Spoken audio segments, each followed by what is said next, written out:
Hi, and welcome to day 18 of the Higgins Keto blog. We're going to be discussing 5 things today. The first one of which is I have a new bread recipe that I tried today. What's so funny? He is always trying new bread recipes. I like bread. Yes. And low-carb bread is still bread. However, I did try this new bread recipe. I decided this time around that I was going to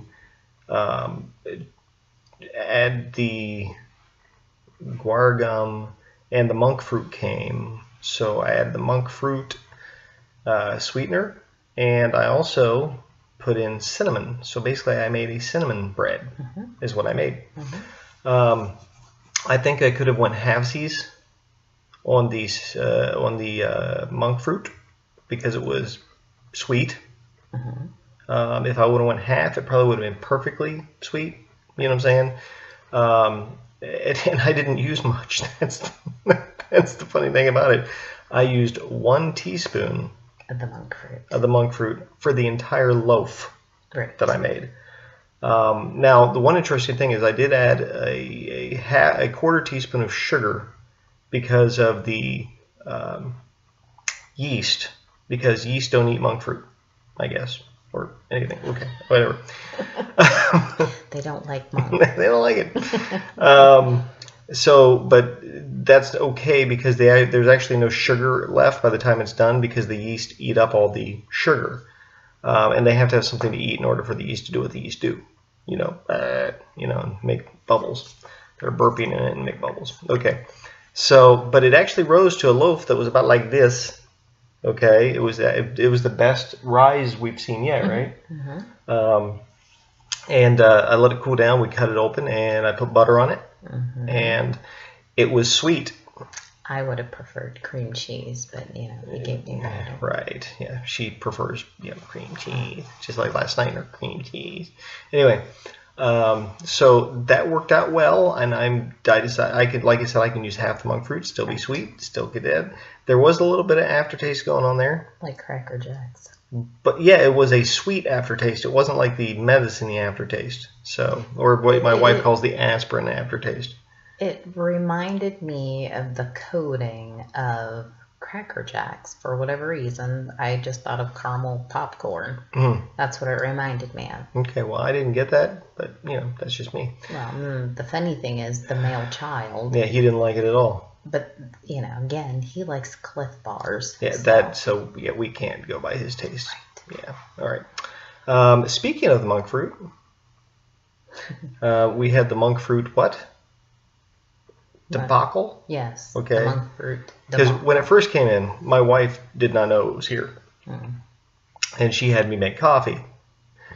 I'm thinking, okay, normally what we would do is we'd add, when she was drinking coffee before we started all this, it was 3 to 5 packets of sweetener. Splenda, equal, that type of thing. Right. And so I'm like, okay, I can add. So I put in a quarter teaspoon of monk fruit. Here's where the debacle comes in. It tasted like syrup. Yeah, it was that sweet. He gave it to me, and he was like, "Here, taste this." And I tasted it, and I said, "Good Lord, what did you put in here?" And he was like, "Well, why? What's wrong with it?" And I'm like, "It's sweet." Okay, so yeah, so basically she had to dump it. Yes. Okay, and we had to start over. Right. What I ended up putting in, okay. Because the second cup was still too sweet. Right. Because we poured some out, put more coffee in, it was still too sweet. Right. So I made another cup of coffee, put in the creamer, and I put in literally, I took the spoon, stuck it down in the bag of monk fruit powder, and picked it up, and there was just a little smidgen on the tip of the spoon. Put it in there, stirred it up, and baby, tell me. Yeah, it was fine then. Just that little bit sweetened the entire cup of coffee. So when they say this stuff is 200 to 250 times sweeter than sugar, they're not lying. Okay? And don't do what we did and learn the hard way. Right. believe them when they say it's 200 to 250 times sweeter than sugar. And, with the fact that this is now day 18, right, where we truly have not had the sugars. Right. Everything's sweeter anyway. Yeah, everything is 10 times sweeter. So yeah. It's just one of those things. We've decided that we're going to change our lunch prep. Right, because I'm at home, I can cook whatever I want for lunch. Okay, and it's freedom and jail at the same time. Anyway, but she's constantly trying to figure out what in the world can I take to lunch with me today. I mean, there's been a couple times where literally it was decided only because she had a minute before she had to walk out the door, so she's grabbed a few things and took off. Yesterday, I had an avocado, eggs, and mustard, and made avocado deviled eggs at work in a plastic baggie. And she only ate 2? No, I had 3 halves. 3 halves. So I ended up throwing the rest away. Right, because she had too much. Yes. So what we've decided that we're going to start doing this coming week is that we're going to start cooking food for lunch the night before. We're not going to do days in advance, but we're just going to do it the night before, and that way we'll both be eating the same thing. My portions will be slightly larger because my macros are slightly more. But we're just going to start doing that. That way she doesn't have to think about it when she's going to work. Yeah, because... Anyways, that's something else. And then I'm going to be suffering when he begins traveling again for work. Because then she'll have to cook. I don't mind cooking. I don't have time to cook. Okay. Being a program administrator, working and teaching, I don't have time. No, it's not that she doesn't have time. I don't have time. It's the fact that she doesn't have time to sit and think about what she's going to cook. The majority of the meals I make take less than 10 to 15 minutes to make. And so does going through a drive-thru. Billy. Just saying. See what I have to put up with?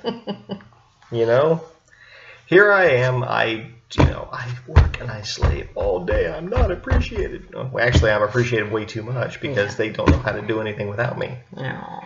So we're needy like that. Yeah, they are. Right. It's okay because what's going to be the funniest part is when the kids start up again like they did last fall, where they're like, "When's Brad getting home?" Yes. Is it really too hard to make a home cooked meal?